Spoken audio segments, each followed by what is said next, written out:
इसमें सुनाई देता है, लेकिन आप लोग को नहीं सुनाई देगा। ये मेरी आवाज रिकॉर्ड होती तो इसमें कैसे सुनाई है, सीधा सुनाई देगा। अभी सब कुछ निकालेंगे तो सुनाई देगा। बात समझ में आई? इतना समझ में आया कि नहीं? प्रोकैरियोटिक सिंगल सेल है, अनडेवलप्ड सेल है। ये इससे क्या बने होते हैं? माइक्रो ऑर्गेनिज्म बने होते हैं, जो सिंगल सेल के माइक्रो ऑर्गेनिज्म होते हैं, जैसे वायरस हो गया, बैक्टीरिया हो गया और आपका फंगी हो गया, ठीक है। और वहीं पे जो यूकैरियोटिक होती है, ये पूरी तरह से डेवलप सेल है। इसमें mitochondria, Golgi body, endoplasmic reticulum, cell wall, cell membrane सब प्रेजेंस होते हैं। समझ में आ रहा है? लेकिन यूकैरियोटिक सेल्स किसमें प्रेजेंस होती है? ये भी हमारे ह्यूमन बॉडी में प्रेजेंस होती है। ह्यूमन हो गया, ठीक है, प्लांट हो गए, प्लांट और एनिमल। ह्यूमन, प्लांट और एनिमल से ही मिलकर क्या बने होते हैं? ह्यूमन, प्लांट, एनिमल जो होते हैं वो आपके यूकैरियोटिक सेल से मिलकर बने होते हैं। किससे बने होते हैं? यूकैरियोटिक। बात समझ में आ रही है? फिर अब यहाँ पे देखो, एक मैटर ये फंसता है। हाँ, इतना सेल क्या होती है समझ में आया? सेल हमारी बॉडी ही किससे बनी है? सेल से मिलकर बनी है। देखो, आप सुने होंगे पहले के जमाने में लोग कहते थे कि इंसान की डिस्कवरी किससे हुई है, इंसान की ग्रो किससे हुई है? डीएनए से हुई है, ठीक है। डीएनए से ही क्या बने हैं? इंसान बने हैं। तो ये बात सच है। ये बात क्या है? सच है। डीएनए से ही क्या बने हैं? इंसान बने हैं। देखो, जब ग्रुप ऑफ सेल्स, जब एक या एक से अधिक सेल, जब सेल के ग्रुप आपस में मिलते हैं तो क्या बनाते हैं? टिश्यू बनाते हैं। क्या बनाते हैं? टिश्यू। जब ग्रुप ऑफ टिश्यू आपस में मिलते हैं तो क्या बनाते हैं? ऑर्गन बनाते हैं। जब ग्रुप ऑफ ऑर्गन आपस में मिलते हैं तो ऑर्गन सिस्टम बनाते हैं। अब जब ग्रुप ऑफ ऑर्गन आपस में मिलते हैं तो एक कंप्लीट ह्यूमन बॉडी बनती है। क्या बनती है? एक कंप्लीट ह्यूमन बॉडी बनती है। तो जो ये ह्यूमन बॉडी बन रही है, आप देखेंगे कि ये किससे बन रही है? सेल से मिलकर बन रही है। अब ये सेल आई कैसे? सेल कैसे आई? सेल कैसे बनी? अगर एक ह्यूमन बॉडी की ग्रोथ सेल से हो रही है तो सेल आई कैसे? सेल कैसे बनी? तो सेल बनी थी आपकी एटम और बायोमोलिक्यूल से। एटम, जब ढेर सारे एटम मिलते हैं तो क्या बनाते हैं? मॉलिक्यूल्स। मॉलिक्यूल्स, मॉलिक्यूल्स में आपका आएगा प्रोटीन, डीएनए, कार्बोहाइड्रेट, कार्बोहाइड्रेट, ठीक है, और आपके डीएनए हो ही गया, ठीक है। इसमें ऑक्सीजन वगैरह भी तो एटम में आ जाएंगे, ठीक है। जब एटम मिलते हैं, जब ढेर सारे ग्रुप ऑफ एटम मिलते हैं तो क्या बनाते हैं? मॉलिक्यूल्स बनाते हैं। मॉलिक्यूल्स आपके लार्ज कंपोनेंट्स होते हैं, जैसे प्रोटीन्स हो गया, डीएनए हो गया, कार्बोहाइड्रेट हो गया। ये सब जब आपस में मिलते हैं तो किसका निर्माण करते हैं? सेल का निर्माण करते हैं। धीरे धीरे सेल की संख्या बढ़ती है, धीरे धीरे सेल ग्रोथ करती है, अपने संख्या को बढ़ाती है। कैसे? सेल डिवीजन से। कैसे बढ़ाती है? सेल डिवीजन से। एक सेल से कितनी सेल बनती है? 2 सेल बनती है। यही क्या कहलाती है? सेल डिवीजन कहलाती है। बात समझ में आई? धीरे धीरे सेल अपनी ग्रोथ बनाती है, फिर वही सेल डिवाइड होकर एक ग्रुप में बढ़ती है। जब ढेर सारे ग्रुप ऑफ सेल्स आपस में मिलते हैं तो टिश्यू का निर्माण करते हैं। जब ढेर सारे टिश्यू आपस में मिलते हैं तो ऑर्गन बनाते हैं। जब ढेर सारे ऑर्गन आपस में मिलते हैं तो ऑर्गन सिस्टम बनाते हैं। इसी ऑर्गन सिस्टम से एक कंप्लीट बनती है ह्यूमन बॉडी। क्या बनती है? हाँ, एक कंप्लीट बनती है क्या? Human body. बात समझ में आया? ह्यूमन बॉडी किससे बनती है? सेल से मिलकर। जितने भी ऑर्गन है, लीवर हो गया, किडनी हो गया, फेफड़ा हो गया, ये सब क्या है? ये सब आपके ऑर्गन है। ब्रेन हो गया, ये सब क्या है? ऑर्गन है। जब इसी सारे ऑर्गन को एक कम्युनिटी में फिक्स कर दिया जाता है, एक ग्रुप में डाल दिया जाता है, तो वो आपका क्या हो जाता है? ऑर्गन सिस्टम हो जाता है। तो आपके बॉडी में कितने सिस्टम होते हैं? सॉरी, कितने सिस्टम होते हैं? 12, 11 या 12 सिस्टम होते हैं। जैसे आपका नर्वस सिस्टम हो गया, नर्वस सिस्टम में पूरी की पूरी स्टडी किसकी की जाती है? ब्रेन की। फिर आपका डाइजेस्टिव सिस्टम हो गया, डाइजेस्टिव सिस्टम में पूरी की पूरी स्टडी किसकी होती है? भोजन की, पाचन की और न्यूट्रिशन के एब्जॉर्प्शन की। फिर इसके बाद आता है यूरिनरी सिस्टम। यूरिनरी सिस्टम में हम लोग पूरी स्टडी करते हैं कि जो वेस्ट प्रोडक्ट होते हैं वो ब्लड से कैसे फिल्टर होते हैं और यूरिन के थ्रू कैसे एक्सक्रीट आउट होते हैं, या फिर यूरिन के थ्रू हमारे बॉडी से कैसे रिमूव होते हैं। बात समझ में आई? फिर इसके बाद आपका है इंटीगुमेटरी सिस्टम। कौन सा सिस्टम है? इंटीगुमेटरी सिस्टम। इंटीगुमेटरी सिस्टम में हम लोग पूरी की पूरी डिटेल स्टडी करते हैं स्किन के बारे में। किसकी?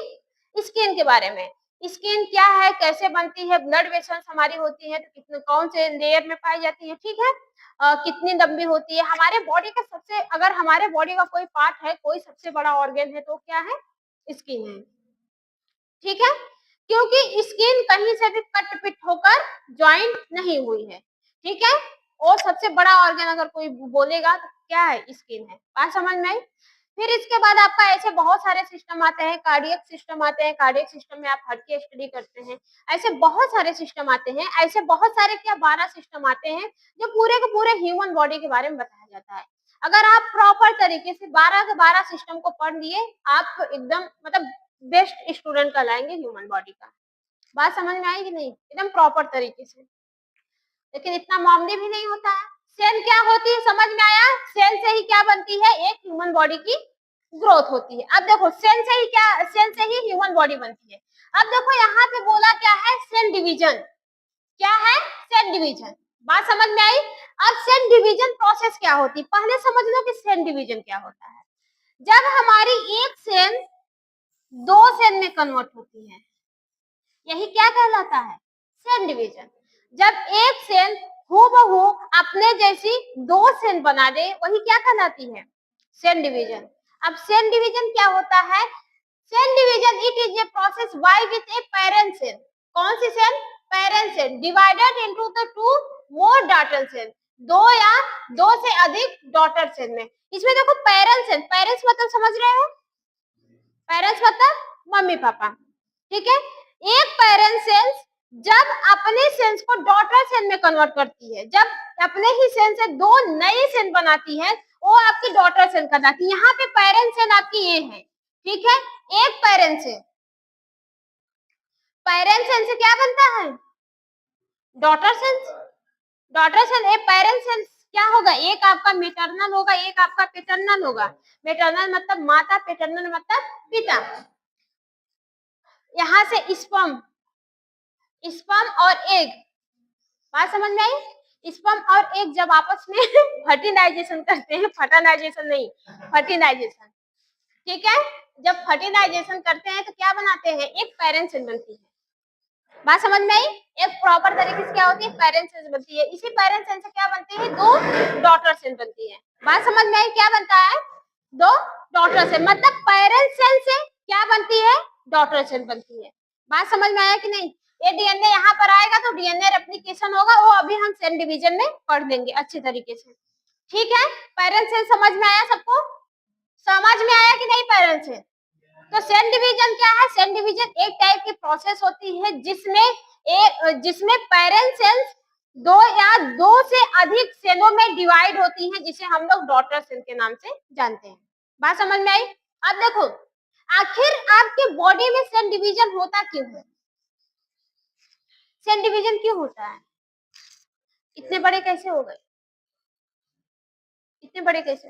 आप देखे होंगे कि छोटा सा जो बच्चा रहता है, सब छोटे रहते हैं, उसी बच्चे से आप 10 साल बाद मिलेंगे तो उसकी बॉडी इंक्रीज कर गई होगी, वो मोटा हो गया होगा, ठीक है, फेस वगैरह भी चेंज हो गया होगा। पहले तो वो छोटा था, लेकिन 10 साल बाद वो आपके बराबर आ गया है। किसके किसके बराबर आ गया है? आपके बराबर आ गया है। Reason, cell division. रीजन क्या है? Cell division. उसकी सेल्स अपनी संख्या को बढ़ाती गई, बढ़ाती गई, बढ़ाती गई, तो उसकी बॉडी क्या हुई? ग्रोथ की। तो सेल डिवीजन होने का मेन पर्पस ये है कि development, development, development and growth of human body, ठीक है। ह्यूमन बॉडी के ग्रोथ के लिए और उसके डेवलपमेंट के लिए सेल डिवीजन होता है। इसके बाद दूसरा क्यों होता है सेल डिवीजन? टिश्यू रिपेयरिंग के लिए। किसके लिए? टिश्यू रिपेयरिंग के लिए। किसके लिए होता है टिश्यू रिपेयरिंग? जैसे आपको चोट लगी है, कट होता है आपके बॉडी में, स्किन कटती है, लेकिन कुछ दिन बाद आप देखती है कि वो प्रॉपर तरीके से नॉर्मल जैसी आ जाती है, आती है, किसकी वजह से आती है? Cell division. किसकी वजह से आती है? Cell division. सेल डिवीजन अपने संख्या को बढ़ाता है, मतलब यहाँ पे हम कह सकते हैं कि हमारे जो एक पेरेंट सेल होती है वो अपने संख्या को बना के 2 सेल में कन्वर्ट करती है, जिसको डॉटर सेल के नाम से जाना जाता है। किस नाम से जाना जाता है? जब पेरेंट सेल्स हूबहू अपने जैसी 2 सेल्स बनाए या फिर 2 या 2 से अधिक डॉटर सेल्स का निर्माण करे, उसको किस नाम से जाने जाते हैं? Cell division. क्या कहते हैं? सेल डिवीजन में तो यही होता है ना भाई, एक सेल से 2 सेल, यही है ना सेल डिवीजन। देखो एक बेसिक चीज बताएं, इंपॉर्टेंस।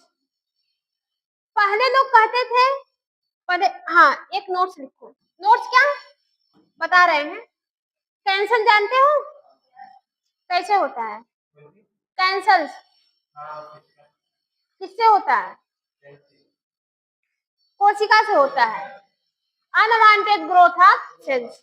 जब आपके बॉडी में आवश्यकता से अधिक सेल की ग्रोथ हो जाए तो क्या कौन सी बीमारी होती है? कैंसर। वो एक रूप लेती है, वो एक ट्यूमर का रूप लेती है, उसी ट्यूमर को कैंसर के नाम से जाना जाता है।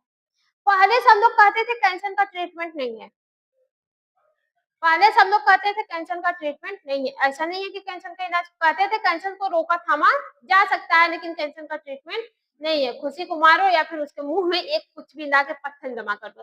यार इतना बड़ा मुंह बात सोई है, हद है बात। यार मक्खी चली जाएगी, इतनी गर्मी हो रही है, समझ रहे हो? बात समझ में आई? तो कैंसर में क्या होता है? जब अनवांटेड ग्रोथ हो जाती है, जब 2 या 2 से मतलब जब सेल डिवीजन हमारी आवश्यकता से अधिक ग्रो कर लेती है, तो क्या होता है भाई? कैंसर होता है। इतनी बात समझ में आई?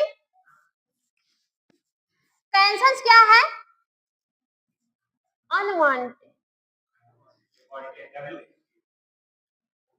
Unwanted growth of sales.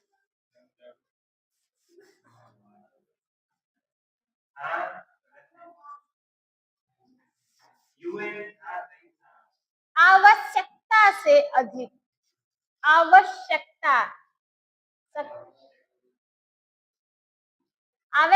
से अधिक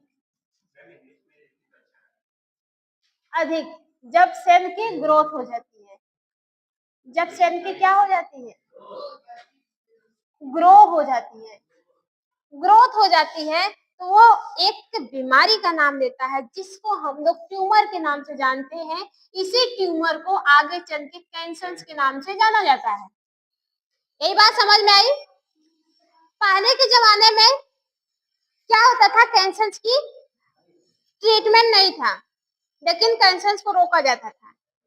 पहले के लोग क्या करते थे जानते हो? जैसे हमारे सेल डिवीजन हो रही है, ये सेल डिवीजन को कौन करवा रहा है? ए वाली सेल करवा रही है। कौन करवा रहा है? ए वाली सेल। यही हाइपर एक्टिव है, यही क्या है? हाइपर एक्टिव है, यही सेल डिवीजन को करवा रही है।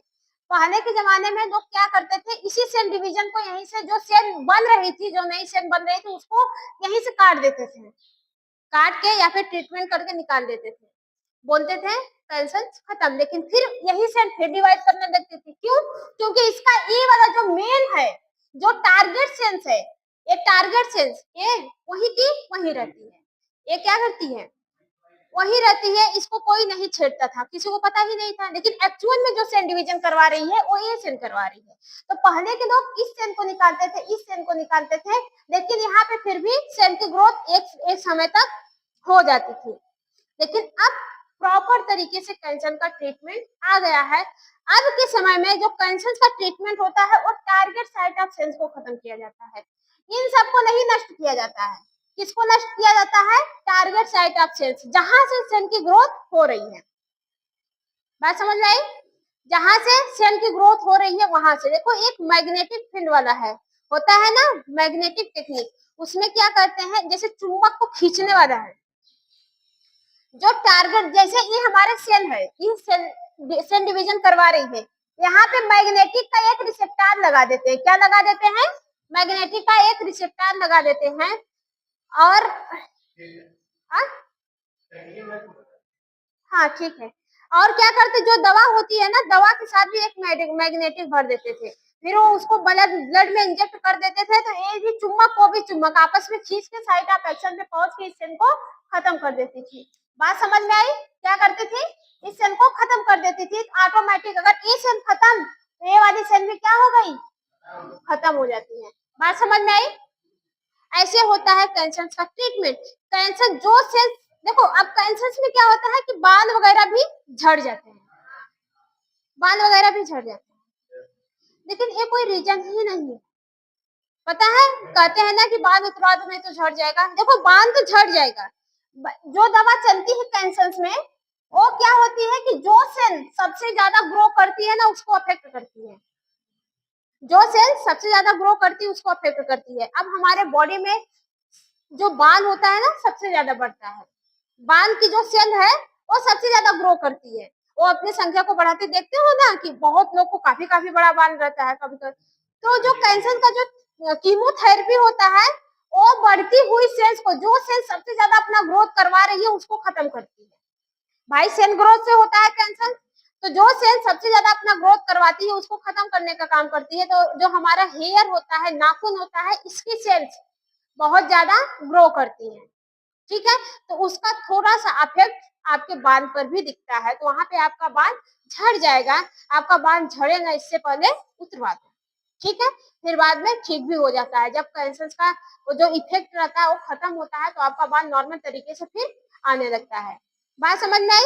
वो दवा का साइड इफेक्ट होता है, वो टारगेट सेल्स को, मतलब कैंसर की सेल्स को मारने के साथ साथ आपके बॉडी में जो सेल्स बहुत तेजी से ग्रोथ करती है उसको भी खत्म कर देती है। अब हमारे बॉडी में दो सेल्स होती है जो बहुत तेजी से ग्रो करती है, एक तो बाल की सेल्स हो गई, एक आपकी नाखून की सेल्स हो गई, ठीक है। नाखून भी ग्रोथ करता है, ठीक है। तो वो क्या करते हैं, वो उसको भी, उस वाले सेल्स को भी अफेक्ट करते हैं, नुकसान पहुंचाते हैं, तो इसलिए आपका बाल तो वैसे झड़ जाएगा, इसलिए डॉक्टर उतरवा देता है। बात समझ में आई कि नहीं? अब देखो सेल डिवीजन जो होता है ना, दो फेजेस में होता है। कितने फेजेस में होता है? दो फेजेस में होता है। जो सेल डिवीजन होता है दो फेजेस में होता है।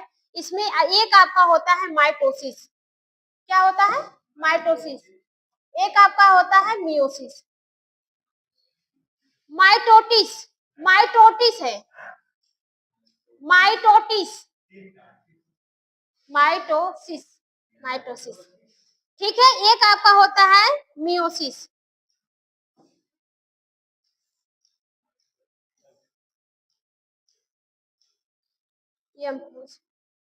माइटोसिस और सोमैटिक सेल, और माइटोसिस फॉर एम फेज। देखो यार, मियोसिस, देखो ध्यान से देखना नहीं तो कंफ्यूज हो जाएगा, कंफ्यूज हो जाओगे। हाँ यार तुम सिखा रहे हो हमको। सेल डिवीजन दो प्रोसेस, हमारा सर बहुत भयानक से दर्द कर रहा है। सेल डिवीजन दो प्रोसेस में होती है, एक होता है आपका इंटरफेज। क्या होता है? इंटरफेज। और एक होता है आपका एम फेज। एम फेज,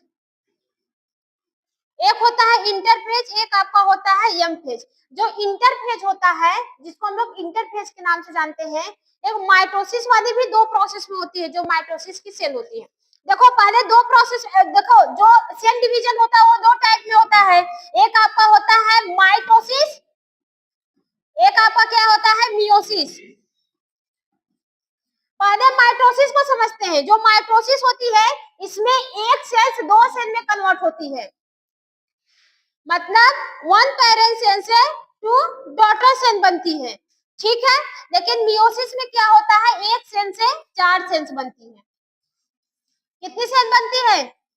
चार सेल्स बनती है। किसमें होता है भाई? एक सेल से। इसमें न्यूक्लियोइड का बहुत तेजी से ग्रो होता है, न्यूक्लियोइड्स का डिवीजन होता है, मतलब एक न्यूक्लियस से कितने न्यूक्लियस बनेंगे? चार, चार न्यूक्लियस बनेंगे। सबसे ज्यादा किसमें देखने को मिलता है?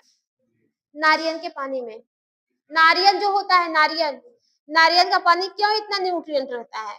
क्योंकि उसका जो न्यूक्लियस होता है उसमें एक न्यूक्लियस से चार न्यूक्लियस का ग्रो होता है, ठीक है।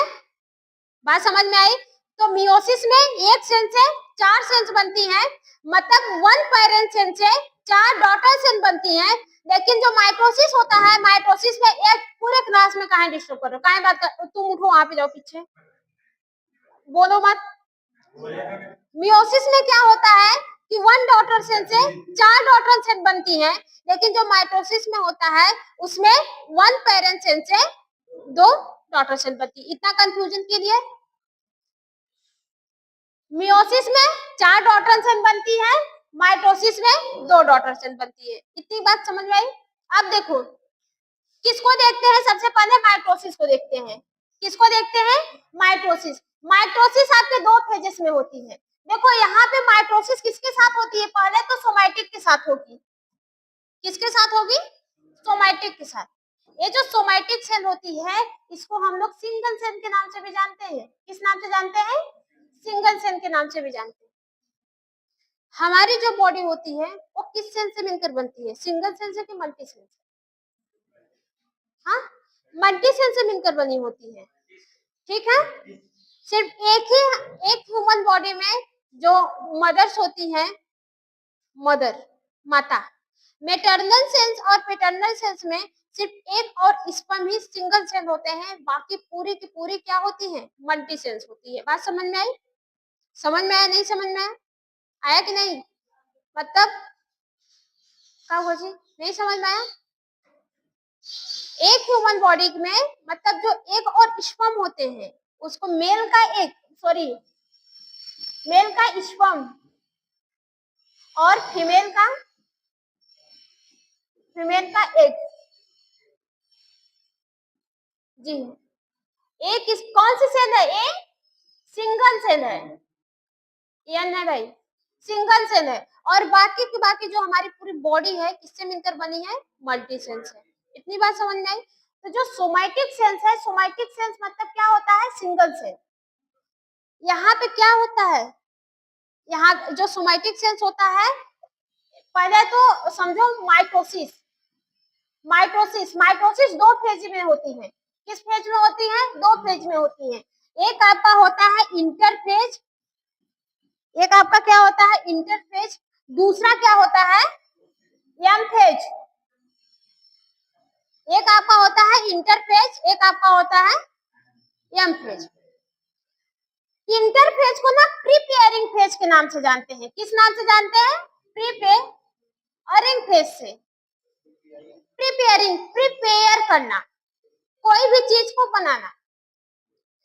एक्चुअल में जो सेल डिवीजन होता है वो किसमें होता है, एम फेज में होता है। बात समझ में आई। माइटोसिस 2 फेजेस में सेल डिवीजन को करवाती है। एक फेज को बोलते हैं इंटरफेज, दूसरे फेज को एम फेज।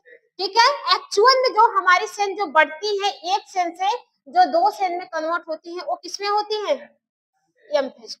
अब तब इंटरफेज में क्या होता है, घंटा 4 सेल बनती है। मैगी लाते हो, मैगी बनाए हो, सब बनाए हैं।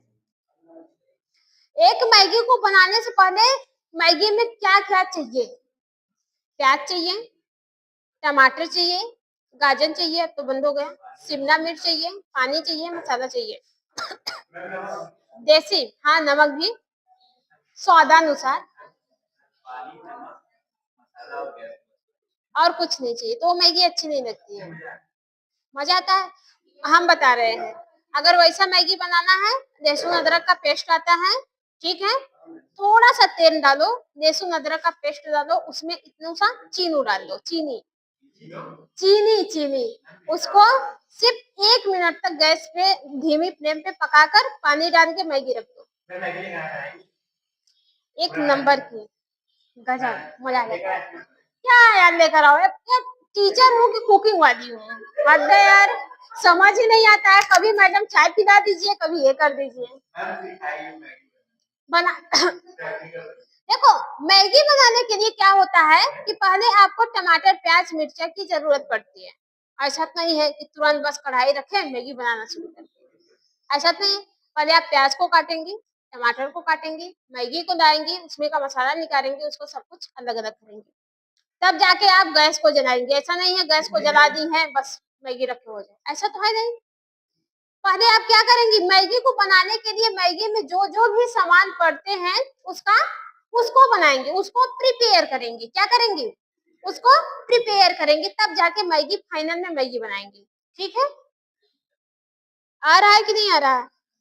भाई प्याज को काटोगे, टमाटर को काटोगे, धनिया को काटोगे, तब जाके गैस को जलाओगे, कढ़ाई को गरम करोगे, तब मैगी बनेगी। हाँ, तब मैगी बनेगी ना। हाँ जी, डाल देना, क्या होगा, हम विदाउट तेल की मैगी खाते हैं। बात समझ में आई कि नहीं? तो जो मेरा यम फेज है, मैगी आपकी कब बनेगी, जो हमारे इंटरफेज होता है, इंटरफेज को प्रिपेयरिंग के नाम से जानते हैं, इसमें सेल डिवीजन नहीं होता। लेकिन सेल डिवीजन होने के लिए जिन जिन कंपोनेंट्स की जरूरत बनती है, वो पूरे के पूरे किसमें बनते हैं, इंटरफेज में। किसमें बनते हैं, इंटरफेज में। मतलब एक्चुअल में सेल डिवीजन किसमें होता है, आपका एम फेज में होता है। लेकिन ऐसे नहीं है एक सेल से दो सेल बन गई, इतना नॉर्मल नहीं है भाई, एक सेल से दो सेल में बन जाए, इतना नॉर्मल है ही नहीं। इस सेल को क्या किया जाता है, इस सेल को एक से दो सेल में कन्वर्ट करने के लिए पहले तो इसको एंजाइम वगैरह की जरूरत पड़ेगी, इसको काटेंगे, ऐसा वैसा करेंगे, जरूरत पड़ेगी। पहले तो इस सेल को ग्रो होना है, फिर डीएनए डुप्लीकेशन करना है। क्रोमोसोम का नाम सुने हो, क्रोमोसोम, डीएनए का डुप्लीकेशन होगा, ठीक है, क्रोमैटिड होंगी। बात समझ में आई? इस सब का बनना, प्रिपेयर होना, एंडोप्लाज्मिक रेटिकुलम का बनना। अब भाई हमारी एक सेल दो सेल से बन रही है, एक सेल में क्या क्या प्रेजेंस होते हैं, एक सेल के बीच में क्या होता है, न्यूक्लियस होता है, न्यूक्लियस होता है। ये क्या है, सेलवाल है, सेलवाल है। इसके अंदर वाले, सॉरी, ऊपर वाला सेलवाल है, नीचे वाला सेलवाल है, ऊपर वाला सेल मेम्ब्रेन है। यहीं पे क्या होता है, लाइसोसोम, ठीक है, सेंट्रोसोम, सेंट्रोसोम, ठीक है। यहीं पे क्या होता है, इंडोप्लाज्मिक रेटिकुलम, क्या होता है, endoplasmic plasmic reticulum, Golgi body, Golgi body, mitochondria, ऐसे ढेर सारे कंपोनेंट सेल्स के होते हैं। गोल्जी बॉडी, माइटोकॉन्ड्रिया, ऐसे ढेर सारे, जैसे हमारे ऑर्गन्स है ना, ब्रेन के ऑर्गन्स क्या है, ब्रेन है, स्पाइनल कॉर्ड्स है, ठीक है, उसमें न्यूरॉन्स है, नर्व है, ये सब तो ऑर्गन है ना हमारे नर्वस सिस्टम के। वैसे सेल के भी अपना एक पार्टिकुलर ऑर्गन्स होता है, ऑर्गेनीन होते हैं। बात समझ में आई? तो एक सेल जब दो सेल में कन्वर्ट होगी, तो उसके लिए भाई एक सेल दो से डुप्लीकेशन हो रहा है ना, तो वहां पे भी इन सब का भी दो दो दो दो बनना पड़ेगा। ये भी क्या करेगी, अपने अपने संख्या को डबल डबल बनाएंगी, तभी जाके यहाँ पे एक सेल दो सेल में कन्वर्ट होगी। बात समझ में आया? तो ये जो प्रिपेयरिंग फेज होता है, वो किसमें होता है, आपके इंटरफेज में होता है। डिलीट हो गया क्या? प्रिपेयरिंग फेज किसमें होता है, इंटरफेज में होता है। मतलब इंटरफेज ऐसा फेज होता है जिसमें सेल्स को डिवीजन करवाने के लिए जिन जिन कंपोनेंट्स की जरूरत होती है, वो सारे के सारे किसमें बनते हैं, इंटरफेज में। लेकिन ये इंटरफेज कितने टाइप का होता है, तीन टाइप का होता है। एक होता है G1 फेज, एक होता है यस फेज, एक आपका होता है G2 phase. G1 phase, S phase, G2 phase. M phase जो होता है, यहाँ पे जो क्या नाम है, सेल डिवीजन नहीं, माइटोसिस, माइटोसिस दो फेज में होती है, जिसको इंटरफेज के नाम से जानते हैं। दूसरा कौन सा है, एम फेज, इंटरफेज और एम फेज। जो इंटरफेज होते हैं वो तीन टाइप के होते हैं, G1 phase, S phase, G2 phase. जो एम फेज होते हैं इसमें चार टाइप के होते हैं। एक आपका होता है प्रोफेज, एक होता है metaphase, anaphase, telophase. Prophase, metaphase, anaphase, telophase. ठीक है, बात समझ में आई? लेकिन एम फेज में भी दो प्रोसेस होती है, एक होती है कैरियोकाइनेसिस, एक होती है साइटोकाइनेसिस। कैरियोकाइनेसिस में सेल डिवीजन होता है, साइटोकाइनेसिस में साइटोप्लाज्म का डिवीजन होता है। बात समझ में आई? सबसे पहले देखते हैं इंटरफेज। कौन सा देखते हैं, इंटरफेज। अब समझ लो, देखो इसमें क्या लिखा है, समझाया, इतनी बात समझ में आई।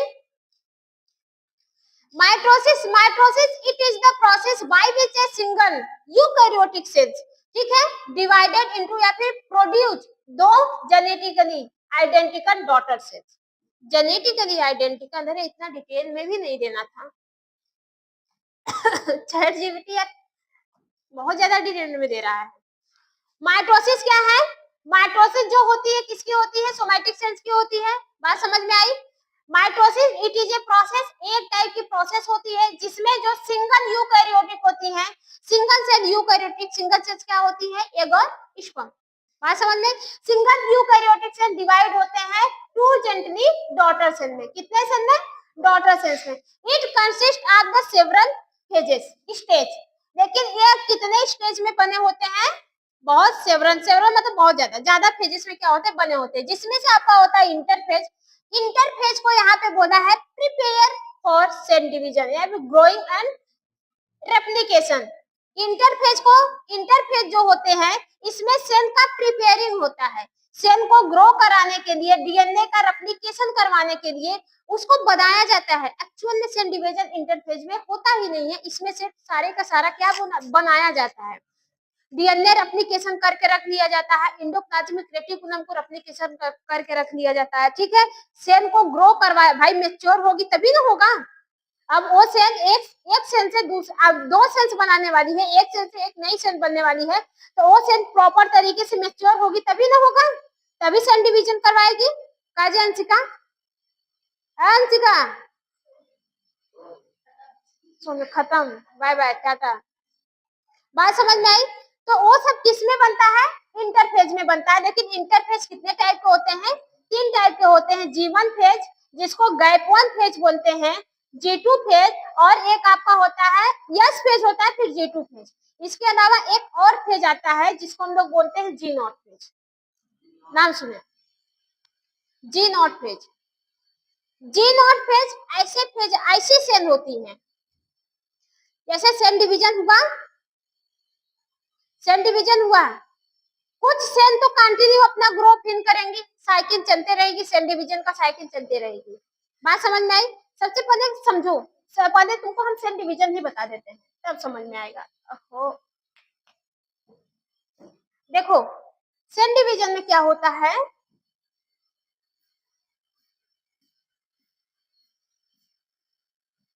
क्रोमोसोम क्या होते हैं, किसी को पता है?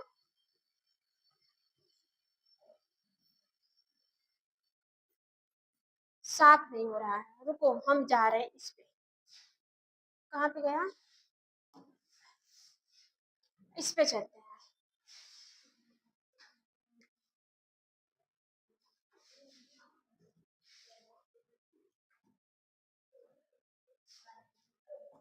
हैं। शोर ना करिए।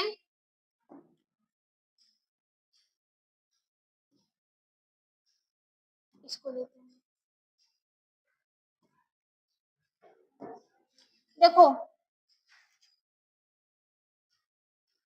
एक मेटर्नल क्रोमोसोम, मेटर्नल, एक आपकी कौन सी है? Paternal chromosome. मेटर्नल क्रोमोसोम और पेटर्नल क्रोमोसोम मतलब एक और स्पर्म, एक, रुको बता रहे हैं,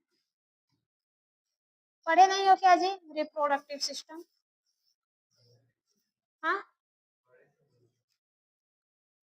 भूल गए? देखो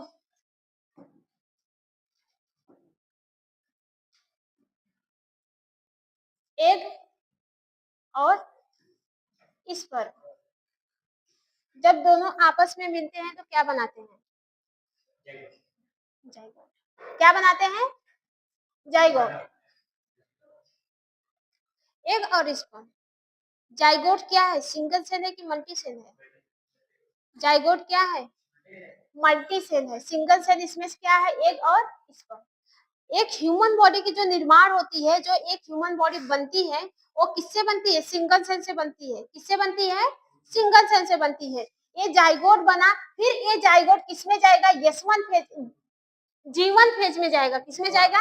जीवन फेज में, जीवन फेज में ए जाइगोट क्या होगा, ग्रो करेगा। जीवन फेज में क्या होगा, ए जाइगोट पूरी तरह से ग्रो करेगा। मतलब पहले ए जाइगोट छोटा सा है, फिर जीवन फेज में जाकर बड़ा बनेगा, अपने साइज को बढ़ाएगा, पूरी तरह से मैच्योर होगा, ग्रो करेगा। ठीक है, फिर ए जाइगोट जाएगा किसमें, यस फेज में। किसमें जाएगा, यस फेज में।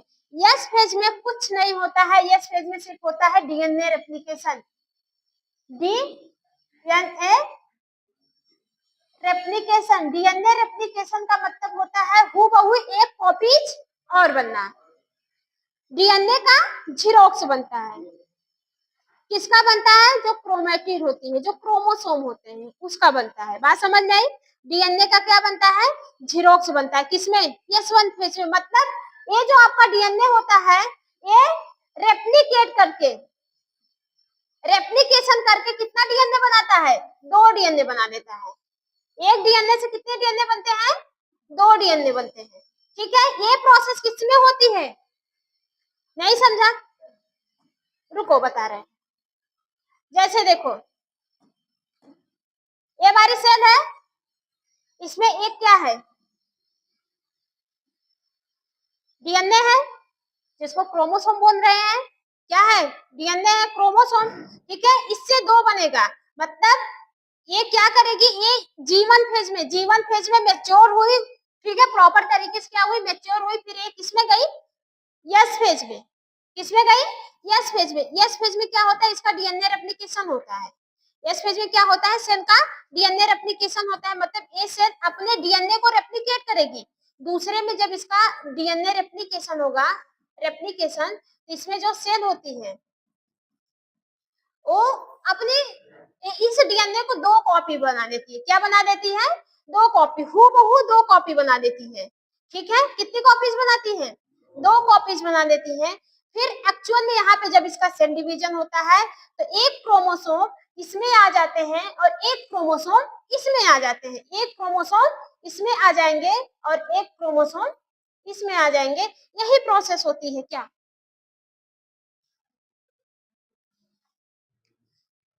Cell division. नहीं समझा, नहीं समझे, हाँ, नहीं समझे। ये जो सेल है, ये पहले किसमें आएगी, जीवन फेज में। जीवन फेज एक मतलब मल्टीपल ग्रोथ होने वाला फेज होता है। इसमें जितने भी न्यूक्लियस होते हैं, जो सेल होते हैं, बहुत तेजी से ग्रो होते हैं।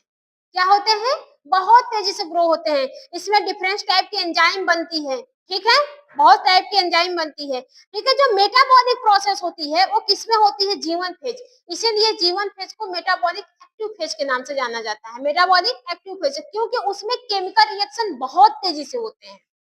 सेल्स में होने वाले जो केमिकल रिएक्शंस होते हैं वो बहुत तेजी से होते हैं। और सबसे ज्यादा जो टाइम लेने वाला जो फेज होता है वो कौन होता है, जीवन फेज ही होता है। मतलब एक सेल्स अगर 100% में डिवाइड हो रही है, तो इसमें से 55%, हाँ 55, 50 नहीं, 80% टाइम कौन लेता है, इंटरफेज लेता है। सिर्फ 20% फेज में ही सेल डिवीजन होता है। बात समझ में आई। तो सबसे ज्यादा लगने वाली टाइम कौन सी होती है, इंटरफेज में होती है। इंटरफेज में जो सबसे ज्यादा टाइम लेता है वो जीवन फेज लेता है। जीवन फेज में एक्चुअल में बहुत तेजी से बायोकेमिकल रिएक्शंस होते हैं। सेल अपने संख्या को बढ़ाती हैं, अपने राइबोसोम, इंडोप्लाज्मिक रेटिकुलम, ठीक है, गोल्जी बॉडी को छोड़ के, और cell membrane, endoplasmic reticulum, Golgi body, cell membrane को छोड़ के बाकी जितने भी कंपोनेंट्स होते हैं, सबका और सबका डुप्लीकेशन किसमें होता है, सबका डुप्लीकेशन जीवन फेज में शुरू होता है। जीवन फेज में ही शुरू हो जाता है। इंडोप्लाज्मिक रेटिकुलम, गोल्जी बॉडी, उनका ग्रो किसमें होता है, G2 फेज में होता है। किसमें होता है, G2 फेज। मतलब वो अपनी कॉपीज बनाती है। बात समझ में आया कि नहीं आता। देखो पहले जान लेते हैं किसके बारे में, क्रोमैटिड क्या होती है, क्या होती है। बात समझ में आया कि नहीं, अरे यार क्या कर रहे हो? हाँ, जी नॉट फेजेज बताए तो, जी नॉट फेज ऐसे होती है, अभी बता रहे हैं, जो सेल्स ग्रो नहीं करती हैं। देखो फिर से समझते हैं, जाइगोट बना, पहले क्या बनेगा? जाइगोट। क्या बनेगा? जाइगोट। फिर ए सेल किसमें जाएगी? G1 फेज में जाएगी। किसमें जाएगी? G1 फेज में। G1 में फेज में जाने बाद इस सेल का क्या होगा? ग्रो होगा। G1 फेज में एक आया,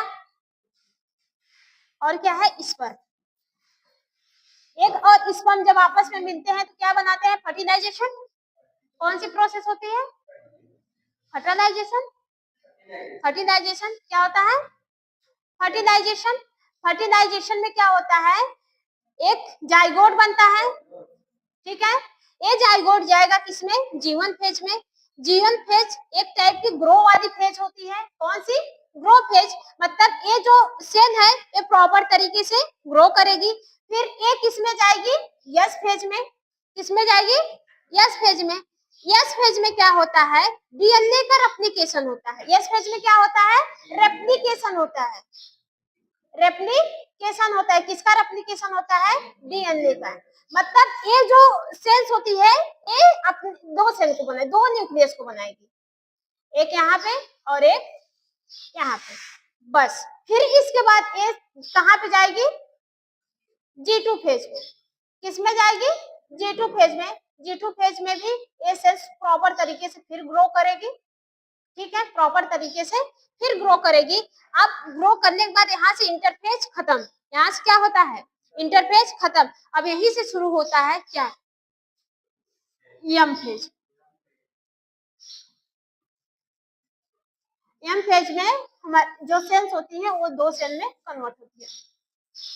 जाओ बेटो पानी लेकर आओ, एक लोग जाओ पानी लेकर आओ। ए देखो क्रोमोसोम अच्छे से नहीं बना है। एक सेल कन्वर्ट होती है किसमें? हाँ समझ में आया ना? दो सेल में कन्वर्ट हो जाती है। यही होती है पूरी की प्रोसेस, पूरी की पूरी प्रोसेस सेल डिवीजन। अब जो मियोसिस में होता है ना, यहाँ पे अभी हमारे कितने दो क्रोमैटिड की ग्रो हुई। अब देखो जब हम आपको सेल पढ़ा रहे थे, क्या पढ़ा रहे थे? सेल।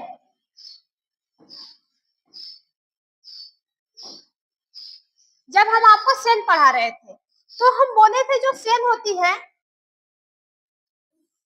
सेल है क्या है? सेल में दो मेम्ब्रेन पाई जाती हैं, एक होती है ऊपर, एक क्या होती है? नीचे होती है। एक ऊपर होती है, एक नीचे होती है, ठीक है। जो ऊपर वाली मेम्ब्रेन होती है इसको सेल वॉल के नाम, सेल मेम्ब्रेन के नाम से जानते हैं, सेल मेम्ब्रेन। जो अंदर वाली होती है इसको सेल वॉल के नाम से जानते हैं। अब सेल के बीचों बीच में प्रेजेंस होता है न्यूक्लियस। क्या प्रेजेंस होता है? न्यूक्लियस। धागे नुमा संरचना होता है न्यूक्लियस। काजी, सेल के बीचों बीच में क्या प्रेजेंस होता है? न्यूक्लियस, ठीक है। अब न्यूक्लियस को जो घेर के रखा है, जो प्रोटेक्शन करवा रहा है, इस न्यूक्लियस को जो फैलने नहीं दे रहा है, वो क्या है? एक मेम्ब्रेन है जिसको हम लोग न्यूक्लियस मेम्ब्रेन के नाम से जानते हैं। Nucleus membrane. बात समझ में आ रही है? अब यहीं पे होता है क्या? ऐसे करके इंडोप्लाज्मिक रेटिकुलम, ठीक है, ऐसे करके होता है, फिर ऊपर जाता है, फिर ऐसे करके क्या होता है? Endoplasmic reticulum. सेल के पास ही क्या है? Endoplasmic reticulum. इंडोप्लाज्मिक रेटिकुलम, ठीक है, बात समझ में आई? लेकिन ये भी होते हैं दो टाइप के, एक होते हैं रफ इंडोप्लाज्मिक रेटिकुलम, एक होते हैं स्मूथ इंडोप्लाज्मिक रेटिकुलम। क्या होते हैं? Rough endoplasmic reticulum, smooth endoplasmic reticulum. मतलब जो रफ इंडोप्लाज्मिक रेटिकुलम होते हैं वो क्या होते हैं? वो रफदार होते हैं, मतलब खुरदुरा टाइप के होते हैं। किसकी वजह से होते हैं? किसकी वजह से होते हैं? राइबोसोम की वजह से होते हैं। फिर यहीं पे प्रेजेंस होता है आपका राइबोसोम। क्या प्रेजेंस होता है? हाँ जी बोलिए, कान से कहा क्या हुआ? यहीं पे प्रेजेंस होता है क्या? राइबोसोम। राइबोसोम जो होता है वो प्रोटीन की सिंथेसिस करवाता है। किसकी सिंथेसिस करवाता है? प्रोटीन की। यहीं पे प्रेजेंस होता है आपका क्या? Golgi body. गोल्जी बॉडी यहीं पे होता है माइटोकॉन्ड्रिया ना जी, माइटोकॉन्ड्रिया। और क्या होता है? एक मेन कंपोनेंट होता है जिसको हम लोग सेंट्रोसोम के नाम से जानते हैं। क्या नाम से? ये क्या डीएनए है? डीएनए। आरएनए भी यहीं कहीं पे होता है। आरएनए, इसके बीचों बीच में जो कंपोनेंट्स बना होता है इसको हम लोग साइटोप्लाज्म के नाम से जानते हैं। साइटोप्लाज्म। इससे ज्यादा होते हैं आपके सेल ऑर्गेनिज्म। सेल के जो ऑर्गेनल्स होते हैं, ऑर्गेनल्स मतलब अंग, जो सेल के अंग होते हैं इससे ज्यादा होते हैं। और यहीं पे होता है एक सेंट्रोसोम। क्या होता है? सेंट्रोसोम। सेंट्रोसोम जो सेल डिवीजन करवाता है ना, एक्चुअल में क्या हुआ जी? बोर हो रही हूँ? एक्चुअल में जो सेल डिवीजन होता है, रोज लगती है, कभी कहते हो कि नहीं लग रही है? एक्चुअल में जो सेल डिवीजन होता है वो कौन करवाता है? सेंट्रोसोम ही करवाता है। देखो सेल ऐसे का मतलब एक सेल्स दो पार्ट में जब कन्वर्ट होते हैं उसको खींचने का काम करता है, तो कौन खींचता है? सेंट्रोसोम। माइटोकॉन्ड्रिया जो होती है एनर्जी बनाने में मदद करती है। न्यूक्लियस जो होते हैं, न्यूक्लियस को प्रोटेक्शन करवाते हैं। न्यूक्लियस एक जेनेटिक मटेरियल्स होते हैं जो जेनेटिक इंफॉर्मेशन को अपने पास कंटेन करके रखते हैं। इंडोप्लाज्मिक रेटिकुलम प्रोटीन और फैट की सिंथेसिस करवाती है। ये होती है दो टाइप की, एक होती है स्मूथ इंडोप्लाज्मिक रेटिकुलम, एक होती है रफ। एक होती है स्मूथ इंडोप्लाज्मिक रेटिकुलम, एक होती है rough endoplasmic reticulum. Smooth endoplasmic reticulum और क्या कौन सी होती है? Rough endoplasmic reticulum. जो स्मूथ इंडोप्लाज्मिक रेटिकुलम होती है ये फैट की सिंथेसिस करवाती है जिसको हम लोग लिपिड के नाम से जानते हैं। और रफ इंडोप्लाज्मिक रेटिकुलम प्रोटीन्स बनाती है। क्या बनाती है? प्रोटीन्स बनाती है। क्यों बनाती है? क्योंकि कजी स्मूथ, हाँ लिपिड का करता है। स्मूथ इंडोप्लाज्मिक रिपीट, अच्छा हाँ यहाँ पे गड़बड़ हो गया। ये जो स्मूथ इंडोप्लाज्मिक ये जो रफ इंडोप्लाज्मिक रेटिकुलम होता है ये लिपिड बनाता है, ठीक है। और जो smooth rough endoplasmic reticulum protein की सिंथेसिस करवाता है, स्मूथ इंडोप्लाज्मिक रेटिकुलम फैट की सिंथेसिस करवाता है। रफ क्यों होता है? क्योंकि उसके सरफेस में प्रेजेंस होता है राइबोसोम, और जो राइबोसोम होता है इसका बेसिकली ही काम क्या रहता है? Protein synthesis. क्या करवाना? प्रोटीन सिंथेसिस, ठीक है। अब इसके बाद क्या है? Cell wall. सेल वॉल और cell membrane as a boundary की तरह काम करती हैं। ये सेलेक्टिव परमेबल मेम्ब्रेन होती है, ठीक है। इसके ऊपर छोटे छोटे पोर्स होते हैं। क्या होते हैं? छोटे छोटे पोर्स होते हैं जो अलाउ करती है कौन से सब्सटेंस सेल के अंदर जाएंगे और कौन से सब्सटेंस सेल के अंदर से बाहर निकलेंगे। बात समझ में आई?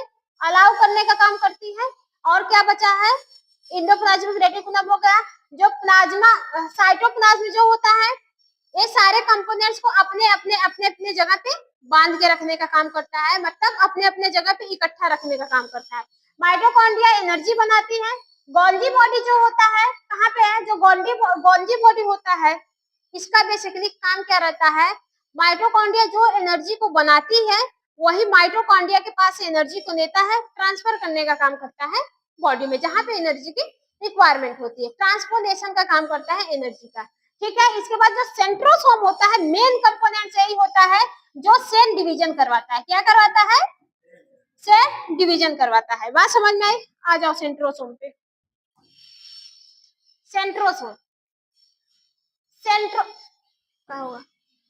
सेंट्रोसोम ऐसे होते हैं स्पिंडल फाइबर, ऐसे होते हैं सेंट्रोसोम।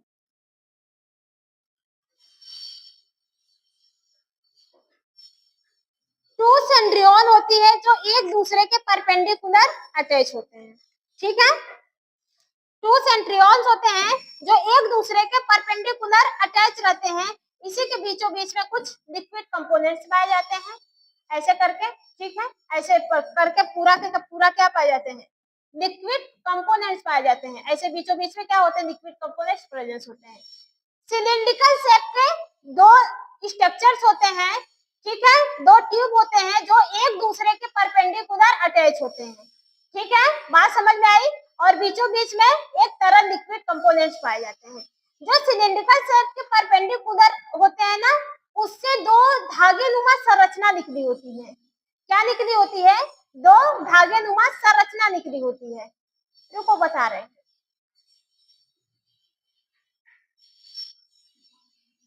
इसी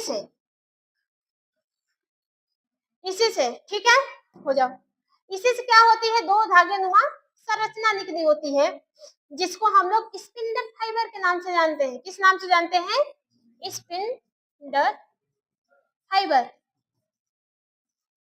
स्पिंडल फाइबर, यही स्पिंडल फाइबर एक सेंस और दूसरे सेंस को पकड़ के खींचती है, मतलब तोड़ने का काम करती है। बात समझ में आया, बात समझ में आया।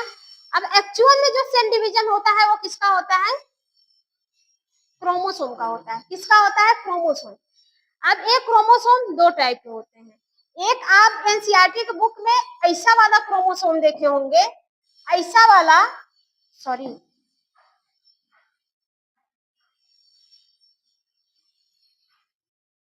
एक ऐसा वाला क्रोमोसोम देखे होंगे, इसके बीचों में ऐसा होता है,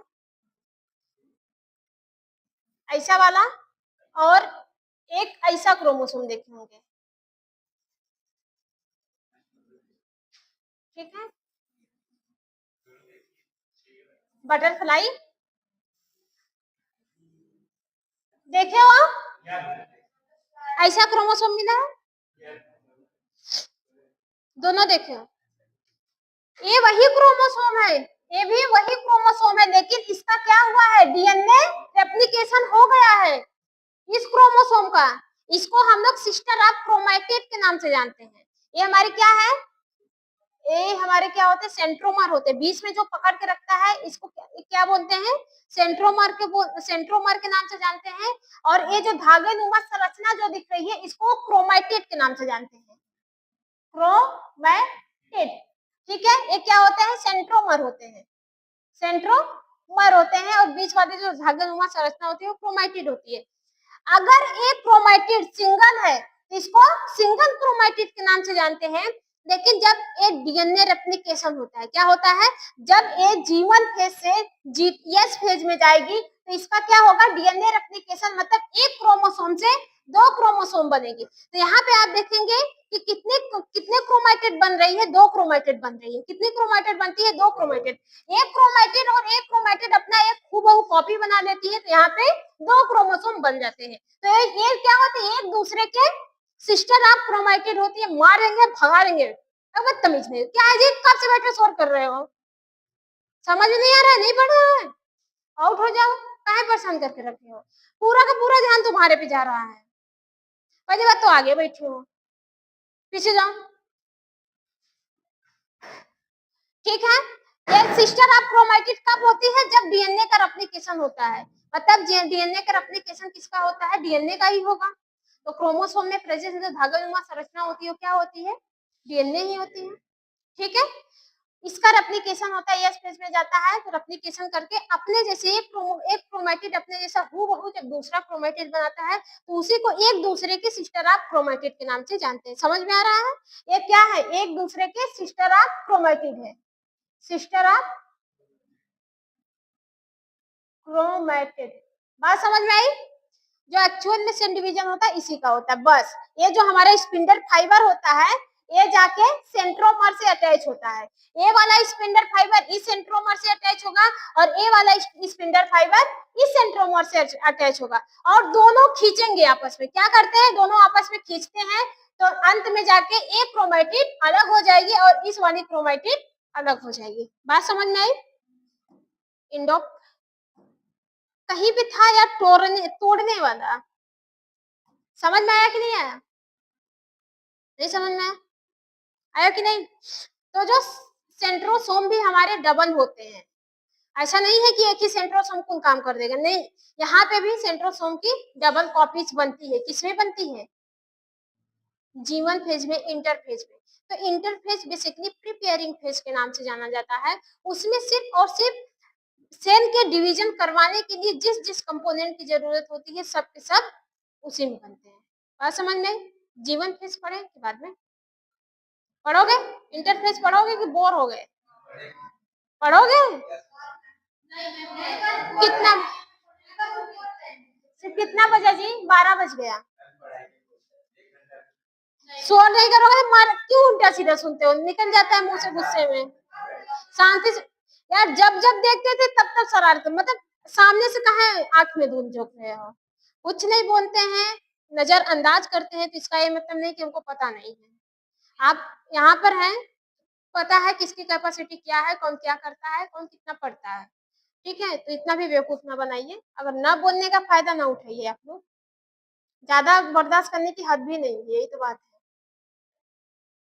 ठीक है, छूट दिए हैं तो लिमिट में करिए ताकि हमको भी पसंद आए।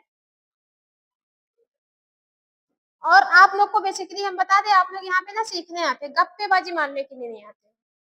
सिंपल बात है। गप्पेबाजी मारने के लिए और भी प्लेस है, बहुत सारे हैं। इससे अच्छा अच्छा प्लेस मिलेंगे 2 पैसे इन्वेस्ट करेंगे तो। ठीक है, तो यहाँ पे आप सीखने के पर्पज से आते हैं तो आप वही करिए। कितना घंटा हम देते हैं सिखाने के लिए? सिर्फ 2 से 3 घंटे। बाकी अगर आप लोग 2 से 3 घंटे अपने ऊपर देंगे पढ़ने के लिए तो शाम को निकलेगा, यही होगा ना। और बाकी समय मारिए ना गप्पे। हम मना कर रहे हैं? कभी नहीं बोलेंगे, हमको भी अच्छा लगता है गप्पेबाजी, हमसे ज्यादा कौन पसंद करता है। लेकिन अपने काम को करके, पहले आप अपने काम को निपटा लेते हैं तब आ जाओ, हम फ्री हैं, जितना मारना है मारो। हमको भी अच्छा लगता है, इंटरेस्ट भी आता है। भाई हंसी मजाक बात करना किसको नहीं पसंद है? सबको पसंद है। लेकिन उसकी वजह से आपका नहीं नुकसान होना चाहिए। बात समझ रहे हैं? पहले अपना काम, फिर बाद में ये सब। क्योंकि जो लाइफ में काम आएगा ना वो यही आएगा, जिसके पीछे आप टाइम इन्वेस्ट करते हैं वो आएगा। जिसको आप दिलो जान से अपने माइंड में बैठाते हैं, पढ़ते, भाई टाइम दोगे तब ना पढ़ोगे, वो आएगा। ठीक है, जोकर सब लोग ताली बजा के चले जाएंगे एक दिन, याद रखना। आप सोचते हो ना हंसा रहे, उसको हंसा रहे, क्यों हंसा? आप जिम्मा लिए हो, जोकर हो, बताओ। सिर्फ क्या करेंगे? देखकर 2 मिनट हंसकर ताली बजा के चले जाएंगे। अगर आपका वही है कि लोग हमारे पे ताली बजाएं तो दूसरे हिसाब से बजाओ यार, इम्प्रेस करो सबको। ठीक है, हिमांशु अच्छे बच्चे हो, शरारत ना करो यार, तुम लोग से ये उम्मीद नहीं है। हाँ 10 मिनट बाद, ये हुई ना बात, 10 मिनट बाद चले जाओ, जाओ। पढ़ोगे? नहीं, नहीं मैम। समझ में आया कि नहीं? समझ में आया? सेंट डिवीजन क्यों उड़ गया? सम हाँ